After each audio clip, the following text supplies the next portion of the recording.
Good morning everybody. Myself Vishwendra, I am the founder of Optimal Success Trajectory. Let's discuss about electric potential today.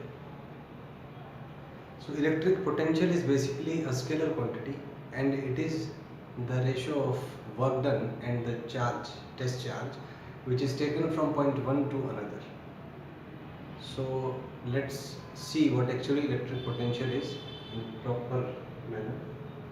So electric potential is represented by the symbol V. It is a scalar quantity. It has got dimensions as M1, L2, T minus 3, ampere minus 1. Its SI unit is volt or joule per coulomb. Third point is it is defined only for conservative forces. Fourth point is it is only difference of electric potential is defined. That is, you cannot define potential at a point. Only difference of potential is defined, which can be calculated by the ratio of work done to the charge taken from one point to another.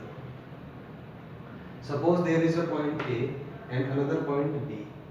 You take a test charge from point A to point B, then potential difference between A and B is defined by VA minus VB is UA minus UB upon Q, where UA is potential energy of the system in state A, UB is potential energy of the system in state B, and Q is the test charge which is moved from point A to point B.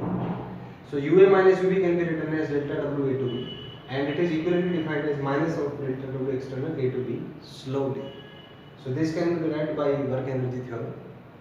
Now, for a point charge, potential at a point is V is equal to V infinity plus KQ by R, where V infinity is the potential at infinity, Q is the charge, and R is the distance. So if I take V infinity as 0, then I can say that V is equal to KQ by R. So V is proportional to V, that means a straight line graph will be there.